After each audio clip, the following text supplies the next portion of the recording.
Semuanya berawal pada Juni 2024, ketika istri saya, Katya, putra kami yang berusia 9 tahun, Artyom, dan saya pindah ke rumah baru kami di pinggiran Novosibirsk. Setelah 15 tahun tinggal di apartemen 3 kamar yang sempit di pusat kota, di mana dinding-dindingnya seolah menyerap aroma borske setiap tetangga dan liftnya berdengung seperti traktor tua, kepindahan ini seperti tiket menuju kehidupan baru. Kami telah mencari rumah selama hampir 3 tahun. Rumah itu bertingkat 2, dengan beranda luas yang dikelilingi pohon pinus tua, menghadap ke sungai OP, yang berkilauan di bawah sinar matahari seperti perak cair. Lahannya kecil tapi nyaman. Ada beberapa pohon apel, beberapa bedengan sayuran yang langsung Katya putuskan untuk ditanami wortel, peterseli, dan zucchini, dan sebuah gazebo reot yang saya impikan untuk diubah menjadi tempat barbeque dan malam-malam panjang bersama teman-teman. Artyom, anak laki-laki kami yang gelisah, akhirnya mendapatkan kamarnya sendiri. Kami mengecat dinding dengan warna hijau terang favoritnya, dan dia dengan bangga memajang koleksi model pesawat dan figur dinosaurusnya, yang telah dikumpulkannya sejak usia 4 tahun, di rak-rak. Katya dan saya sekarang dapat mengatur hidup kami sesuai keinginan. Saya memasang proyektor besar di ruang tamu untuk malam menonton sepak bola dan malam menonton film keluarga, dan dia menggantung tirai dengan pola bordir di sekitar rumah, meletakkan pot lavender dan mint di ambang jendela agar rumah berbau harum, dan bahkan menggantung lukisan cat airnya tentang lanskap taiga Siberia di dinding. Kepindahan ini bukan hanya perubahan alamat, ini adalah babak baru. Di kota, kami hidup dalam kesibukan yang konstan. Pekerjaan saya di perusahaan konstruksi, tempat saya mendesain bangunan tempat tinggal, sekolah Artyom, klub kerja studinya, tugas-tugas Katya yang tak ada habisnya, mulai dari berbelanja bahan makanan hingga bertemu teman-teman, kemacetan lalu lintas, panggilan telepon, hiruk-pikuk. Di sini, di tepi sungai, waktu seolah melambat. Pagi-pagi, saya bangun lebih awal untuk minum teh di beranda, mendengarkan dedayan pohon pinus yang berbisik tertiup angin dan percikan air yang lembut di dekatnya. Katya sudah sibuk di kebun, merencanakan tempat menanam mawar, semak kismis, dan semak gooseberry. Artyom, yang baru saja membuka matanya, akan bergegas ke halaman, tempat ia membangun benteng rahasia dari papan tua, selimut, dan bahkan peti plastik yang kami temukan di gudang. Ia membayangkan dirinya sebagai seorang astronot yang meluncurkan roket atau seorang satria abad pertengahan yang mempertahankan kastil. Katya dan saya bercanda bahwa ia sekarang benar-benar orang Apski, meskipun desa terdekat berjarak 25 km. Terkadang, melihatnya, saya teringat masa kecil saya di kota kecil Podomskoye, tempat saya dan teman-teman saya membangun markas serupa dan bermimpi tentang petualangan. Salah satu tradisi baru adalah cerita malam saya untuk Artyom. Saya berhenti menggunakan dongeng dari buku cerita. Sebagai gantinya, saya mengarangnya sendiri, sambil berjalan kaki ke tempat kerja melewati kemacetan lalu lintas Novosibirsk yang tampaknya semakin panjang setiap tahunnya. Tokoh utama dalam cerita-cerita saya adalah seorang pemuda dari zaman kita, Misha, yang secara tidak sengaja tersandung ke dunia suku-suku Siberia kuno. Artyom senang mendengarkan Misha mengajari para pemburu cara membuat replika dengan pelacak GPS dari ranting dan getah, atau bagaimana ia mencoba menjelaskan kepada seorang dukun apa itu YouTube dan mengapa video kucing lebih penting daripada tarian ritual. Setiap pagi, sambil minum teh dan memandang sungai, saya akan menemukan alur cerita baru. Suatu hari, Misha akan mengorganisir flash mob pertama di taiga, diiringi drum. Keesokan harinya, ia akan mengajari penduduk setempat cara memanggang shashlik dengan mayones dan saus tomat alih-alih saus dan rempah-rempah. Artyom akan mendengarkan dengan napas tertahan, meminta lebih banyak, terkadang bahkan mencatat cerita-cerita saya di buku catatan agar ia tidak lupa. Saya akui, terkadang saya sendiri terinspirasi oleh cerita-cerita ini. Saya bermimpi menjadi pahlawan di hutan Siberia, di suatu tempat di antara pohon birch dan api unggun, dengan beberapa gadget modern seperti drone atau ponsel pintar. Namun aku juga memiliki fantasi lain, fantasi dewasa yang terlarang, yang kucoba untuk tidak memikirkannya, terutama di depan Artyom. Di malam hari, duduk di beranda di bawah langit berbintang, aku mendapati diriku memikirkan hal-hal yang sebaiknya disimpan rapat-rapat. Pikiran-pikiran itu datang tanpa diundang, terutama ketika keheningan sungai Yenisei dan aroma pohon pinus menciptakan ilusi bahwa seluruh dunia hanya milikku seorang. Kehidupan di rumah baru berjalan lambat, tetapi di akhir pekan terasa hidup. Kami kedatangan tamu. Paling sering, orang tua Katya, Piotr Grigorievich dan Elena Viktorovna, datang berkunjung. Mereka tinggal di Barnaul, 5 jam perjalanan, tetapi itu tidak menghentikan mereka. Piotr Grigorievich, seorang pria tegap dengan rambut beruban di pelipis dan gemar mengenakan jaket kulit usang, adalah jiwa pesta. Dia senang menceritakan kisah masa mudanya, ketika dia bekerja sebagai sopir di sebuah pabrik dan balapan dengan Moskvich tua. Kisah-kisahnya tentang bagaimana dia dan teman-temannya memperbaiki mobil di tengah padang stepa pada tahun 1980-an hanya dengan menggunakan kawat dan kecerdasan, atau bagaimana mereka pernah membawa sofa di atap Moskvich dan hampir kehilangan sofa itu di jalan raya, membuat semua orang tertawa. Katya sangat menyukai cerita-cerita ini, dan Artyom, sambil naik ke pangkuan kakeknya, meminta detail lebih lanjut. "Kakek, apa selanjutnya? Bagaimana kakek menangkap sofa itu?" "Sofa itu tidak rusak." Piotr Grigorievich, sambil tertawa, terus menambahkan detail lebih lanjut. "Dan terkadang saya berpikir setengah dari ceritanya hanyalah fiksi belaka, tetapi itu justru menambah daya tariknya. Tetapi Elena Viktorovna adalah bintang sebenarnya. Ibu mertua saya adalah wanita yang mustahil untuk diabaikan. Rambut hitam, selalu ditata sanggul elegan, mata dengan kilau nakal. Sosok yang akan membuat banyak orang berusia 30 tahun iri, dan karisma yang bisa menghangatkan ruangan. Usianya lebih dari 50 tahun, tetapi ia bersikap seolah waktu tidak memengaruhinya. Candaannya melegenda. Sergei, kau sekarang orang Siberia. Mana Ushanka dan Valenki Mu? Tanyanya sambil menyeruput teh dan menatapku dengan mengejek. Atau kau menyirami wortelmu seolah-olah itu musuhmu? Pasti dengan cinta, Sergei, dengan cinta. Aku sudah belajar membalas dengan lelucon, tetapi jujur saja, tatapannya terkadang membuatku merinding. Ada sesuatu yang magnetis tentang dirinya, sesuatu yang membuatmu merasa sekaligus ditargetkan dan terpesona. Kehadirannya seperti sengatan listrik. Kau tidak pernah tahu kapan dia akan melontarkan lelucon berikutnya, tetapi kau menantikannya dengan kesenangan yang aneh. Setiap kunjungan dari orang tua Katya berubah menjadi perayaan kecil. Pat Grigorievich akan menceritakan kisah-kisahnya. Katya sibuk di dapur, menyiapkan gulungan kubis khasnya dengan daging atau pai kentang dan jamur. Elena Viktorovna terus menggodaku. Dia akan mengatakan sesuatu tentang sweater lamaku yang perlu disumbangkan ke museum, atau tentang bagaimana aku memotong bawang dengan tidak benar. Bawangku terlalu tebal. Sergei, kamu perlu berhemat. Artyom akan berlarian di sekitar rumah, menunjukkan pesawat-pesawatnya kepada kakeknya atau menyeretnya ke taman untuk menunjukkan benteng rahasianya. Terkadang dia bahkan mencoba mengajak Elena Viktorovna bermain, dan yang mengejutkanku, dia dengan senang hati memainkan peran Ratu Galaksi, memberi perintah dengan karisma yang sama seperti saat dia menggodaku. Dan aku mendapati diriku berpikir bahwa aku perlu melakukan sesuatu tentang ibu mertuaku. Hidup di bawah pengawasannya memang menyenangkan, tetapi melelahkan. Aku sudah lama menyadari bahwa dengan Elena Viktorovna, kau bisa bercanda atau memesan sesi dengan terapis. Aku memilih yang pertama, tetapi aku semakin bertanya-tanya, bagaimana aku bisa menemukan bahasa yang sama dengannya sehingga sindirannya tidak meninggalkan sedikit rasa pahit? Kunjungan dari orang tua menjadi bagian dari kehidupan kami. Kehidupan. Setiap akhir pekan, rumah dipenuhi tawa, dentingan piring, dan suara lagu-lagu lama yang diputar Piotr Grigorievich di perekam kaset kunonya. Ia membawa kaset Vysotsky, Time Machine, dan bahkan rekaman lama ala Pugacheva. Dan kami, duduk di beranda, akan membahas bagaimana, di tahun 90-an, semua orang bermimpi tentang video tentang perekam kaset, sepatu Keds, Adas, dan perjalanan ke selatan. Svetlana Pavlovna, meskipun ia mengejek nostalgia kami, kadang-kadang ikut bernyanyi, terutama ketika Arlikina atau A Million Scarlet Roses diputar. Aku memperhatikannya mengangguk-angguk mengikuti melodi saat ia berdiri di dekat kompor, mengaduk pilaf.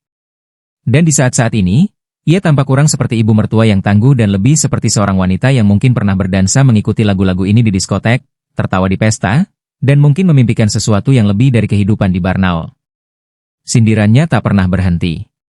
Suatu kali, ketika seluruh keluarga sedang mengecat gazebo, dia melihat sapuan kuah saya yang tidak rata dan menyindir, "Sergei, kau memegang kuah seperti kapak. Mana ketelitianmu?" Saya tertawa. "Elena Viktorovna, aku sedang menghemat energi untuk mengecat rumah. Atau kau pikir aku akan mengacaukannya juga?" Dia tersenyum. Bukan dengan maksud jahat, tetapi entah bagaimana dengan hangat, dan untuk pertama kalinya, saya berpikir mungkin kami akhirnya bisa menemukan titik temu. Tetapi setiap kunjungannya seperti permainan. Saya menunggu untuk melihat sindiran baru apa yang akan dia lontarkan, dan dia tampaknya menikmati melihat saya membalas. Itu adalah perang kecil kami, dan saya mulai curiga bahwa dia menikmatinya sama seperti saya. Terkadang, ketika dia melontarkan lelucon lain, Saya menangkap sesuatu di matanya selain ejekan. Seolah-olah dia sedang menguji seberapa jauh saya bersedia melanjutkan permainan ini. Kehidupan di rumah Obi penuh dengan kegembiraan kecil. Di pagi hari, saya bangun pagi-pagi untuk menyirami kebun sebelum bekerja.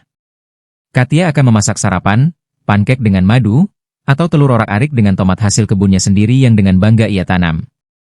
Artyom, yang masih setengah sadar, akan berlari untuk memeriksa apakah burung-burung telah mencuri tempat persembunyian rahasianya. Sebuah kotak berisi mur dan baut mengkilap yang tersembunyi di bawah gazebo.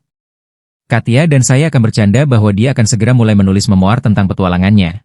Dan dia akan menjawab sambil tertawa bahwa dia akan menjadi penemu hebat seperti Elon Musk. Katia dan saya mulai melengkapi rumah dengan perabotan. Saya membuat ayunan untuk Artyom di halaman, dan Katia memelihara ayam, bermimpi memiliki peternakan kecilnya sendiri. Setiap pagi dia mengumpulkan telur, dan saya, melihat antusiasmenya, berpikir, betapa beruntungnya saya memiliki dia. Rutinitas harian kami juga diperkaya oleh peristiwa lain. Tak lama setelah pindah, kami bertemu tetangga kami, keluarga Ivanov, yang tinggal 2 rumah di bawah. Mereka adalah orang Siberia yang khas, ramah, riuh, dan selalu mengundang semua orang untuk alasan apapun. Pemimpin mereka, Paman Kolya, seorang mantan militer, senang menjamu semua orang dengan minuman keras kacang pinus buatannya dan bercerita tentang bagaimana, pada tahun 1990-an, ia biasa mengangkut kentang dari desa ke Novosibirsk untuk dijual. Istrinya, Bibi Liuba, membuat pai apel dan lingon beri yang begitu lezat sehingga Katia langsung meminta resepnya. Mereka sering mampir, membawa sebotol madu atau sekeranjang jamur yang dipetik di taiga. Katia dan saya membalasnya, kadang-kadang dengan selai sibuk torn khasnya, kadang-kadang dengan syashlik saya, yang menurut Paman Kolya, lebih enak daripada di restoran. Artyom berteman dengan putra mereka, Vova yang berusia 10 tahun, dan mereka menghabiskan hari-hari mereka berlarian di sekitar lingkungan, membangun pesawat ruang angkasa dari kotak-kotak tua dan ranting yang mereka temukan di gudang. Terkadang mereka berkelahi dengan anak-anak tetangga lainnya, dan menyaksikan kegembiraan mereka mengingatkan saya pada bagaimana saya dulu berlarian di sekitar lingkungan saat masih kecil, membayangkan diri saya sebagai pahlawan. Katia dan saya mulai menghadiri pertemuan-pertemuan lokal, di mana warga membahas berbagai hal, mulai dari harga kentang hingga jembatan baru di atas sungai OP. Kami berteman dengan tetangga lain, termasuk Bibi Nadia, yang mengajari Katia cara merajut kaos kaki hangat, dan Paman Sasha, yang membantu saya memperbaiki mesin pemotong rumput. Artyom bergabung dengan klub robotika lokal, dan Katia dan saya akan pergi ke kompetisi setiap hari Sabtu untuk menyemangatinya, di mana ia dengan bangga memamerkan penemuannya, dari mobil sederhana hingga robot kompleks yang dapat menyalakan dan mematikan lampu. Saya bahkan mulai tertarik memancing. Paman Kolya akan mengajak saya memancing, di mana kami akan menghabiskan waktu berjam-jam dengan pancing kami, membahas kehidupan, pekerjaan, dan impian. Katia, di sisi lain, menjadi sangat tertarik pada berkebun. Dia memesan benih varietas tomat langka, membaca banyak buku tentang agronomi, dan bahkan memulai blog yang berbagi resep dan kiat untuk menanam sayuran. Semangatnya untuk berkebun sangat menginspirasi, dan saya kadang-kadang bercanda bahwa kami akan segera memasok mentimun ke seluruh Novosibirsk. Pekerjaan saya juga berubah setelah pindah. Saya mulai mengerjakan lebih banyak proyek jarak jauh sehingga saya dapat menghabiskan lebih banyak waktu di rumah. Namun bukan berarti saya menganggur. Saya mendesain kompleks perumahan dan jembatan, menghabiskan berjam-jam di depan laptop, dan di malam hari, saya berdiskusi dengan Katia tentang bagaimana kami bisa mendirikan bengkel di loteng. Dia bermimpi menjahit pakaian, dan saya bermimpi membuat furnitur kayu. Kami bahkan mulai pergi ke pasar lokal, di mana kami menjual selai buatannya dan kerajinan kayu buatan saya, mulai dari talenan hingga kursi kecil untuk anak-anak. Ini membawa kami lebih dekat dengan komunitas lokal, dan segera kami diundang ke semua festival lokal, dari Hari Desa hingga Maslenitsa, di mana Katia dan saya membuat pankek dan menyajikan makanan ringan. Semua tetangga. Tapi kunjungan Elena Viktorovna tetap menjadi yang paling berkesan. Dia datang bersama Piotr Grigorievich, tetapi kadang-kadang sendirian, jika dia sibuk di kebunnya di Barnaul. Saya mulai memperhatikan bahwa sindirannya menjadi lebih lembut dan tatapannya lebih lama. Suatu hari, ketika kami menanam kentang bersama, dia menatap saya dan berkata, "Sergei, kamu mungkin bukan tukang kebun, tapi kamu sedang berusaha. Itu sudah setengah perjuangan." Titik. Saya terkejut. Pujian dari Elena Viktorovna jarang terjadi. Saya menjawab, "Yah, jika Anda menyetujui, maka saya berada di jalur yang benar." Dia tertawa, dan ada sesuatu yang baru dalam tawanya. Bukan ejekan, tetapi kehangatan yang tulus. Momen itu tetap terukir dalam ingatan saya. Kami berdiri di tengah-tengah bedengan, matahari bersinar di wajahnya, dan senyumnya sedemikian rupa sehingga untuk sesaat saya lupa bahwa dia adalah ibu mertua saya. Saya mulai menyadari bahwa saya lebih sering memikirkannya daripada seharusnya. Suatu kali, ketika kami semua sedang memasak syashlik di halaman, dia berdiri di dekat panggangan, membantu Katia menusukkan daging ke tusuk sate, dan bersenandung lagu lama tentang gagak hitam. Katia, sambil tertawa, ikut bernyanyi, dan aku mendapati diriku menatap Elena Viktorovna lebih lama dari yang seharusnya. Gerakannya, suaranya, cara dia menyesuaikan jilbabnya, semuanya seperti magnet. Aku mencoba mengalihkan pandangan, tetapi tatapanku kembali padanya seperti jarum kompas. Aku merasa seperti remaja yang jatuh cinta untuk pertama kalinya, dan itu menakutkan. Aku menepis pikiran-pikiran itu, mengingatkan diriku sendiri bahwa dia adalah ibu mertuaku, bahwa Katia dan aku baik-baik saja, bahwa itu hanya imajinasiku. Tetapi pikiran-pikiran itu kembali, terutama di malam hari, ketika aku duduk di beranda, memandang bintang-bintang dan mendengarkan sungai berbisikan rahasianya. Pada suatu akhir pekan seperti itu, Pyotr Grigorievich dan aku memutuskan untuk merayakan kedatangannya. Sebotol minuman keras buatan sendiri, yang dibawa dari seorang temannya di Kemerovo, muncul di atas meja.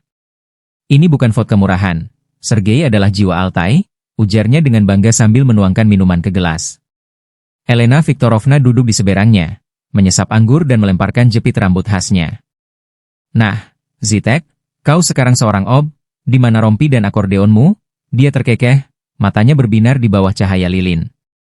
Aku hanya tertawa, tetapi sebuah pikiran berkecamuk di kepalaku, sudah saatnya memperbaiki hubungan kita dengannya. Bukannya kami bermusuhan, tetapi godaannya terkadang menyakitkan, dan aku menginginkan kedamaian dalam keluarga. Tidak ada dendam, tidak ada ketegangan. Tapi bagaimana aku bisa melakukan itu? Percakapan seperti itu tidak akan dimulai tanpa alasan, dan alasan itu, seperti yang terjadi, tidak pernah muncul. Beberapa bulan berlalu. Aku terus mengarang cerita untuk Artyom. Katia semakin jatuh cinta dengan rumah baru kami, dan aku semakin sering mendapati diriku berpikir bahwa Elena Viktorovna mengambil lebih banyak ruang dalam pikiranku daripada seharusnya. Tatapannya, tawanya, cara dia menata rambutnya, semuanya memikatku. Aku memperhatikan bagaimana, saat membantu Katia di kebun, dia membungkuk di atas bedengan, menyesuaikan jilbabnya, dan bagaimana sinar matahari bermain di rambut hitamnya. Terkadang dia menangkap pandanganku dan tersenyum, entah mengejek atau dengan sedikit petunjuk tersembunyi. Itu membingungkan, dan aku menepis pikiran-pikiran ini, kembali ke urusanku sendiri. Tetapi pikiran-pikiran itu kembali, seperti dua gelombang yang tidak pernah berhenti. Kehidupan di rumah Ob penuh dengan kebahagiaan kecil. Di pagi hari, saya bangun pagi untuk menyirami kebun sebelum bekerja. Katia memasak sarapan, pai kubis, lalu omelet dengan sosis, yang kami beli dari petani setempat.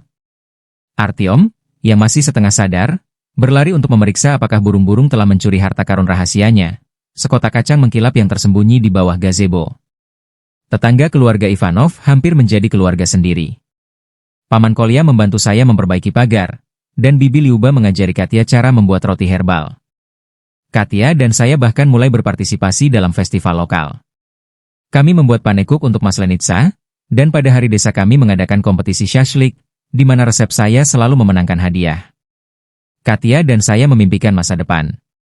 Dia ingin membuka toko kecil yang menjual selai buatan sendiri, dan saya ingin membangun bengkel tempat saya bisa membuat furnitur untuk dijual. Tetapi pikiran tentang Elena Viktorovna menghantui saya. Pikiran itu datang pada saat-saat yang paling tidak terduga, ketika saya memperbaiki gazebo, ketika saya menyaksikan matahari terbenam di Dobia, ketika saya mendengarkan tawanya saat makan malam keluarga. Saya mulai memperhatikan hal-hal kecil, cara dia menyesuaikan kacamatanya. Saat ia membacakan buku untuk Artyom, cara ia bercanda dengan tetangga, cara suaranya melembut saat ia berbicara tentang masa lalu. Rasanya seperti mengemudi, dan aku tidak tahu harus berbuat apa. Dan kemudian, akhirnya, kesempatan itu muncul. Katia dan Artyom pergi mengunjungi temannya di Toms untuk akhir pekan, dan Elena Viktorovna datang sendirian untuk membantu berkebun. Ia berkata, "Nah, Sergei, tunjukkan padaku bagaimana kau mengurus tempat ini tanpa hiruk-pikuk kota," katanya, sambil melihat sekeliling bedengan dan menyesuaikan syal tipisnya. Aku memutuskan, Inilah kesempatanku. Aku menyiapkan meja di beranda dengan keju, zaitun, dan buah-buahan, dan mengeluarkan sebotol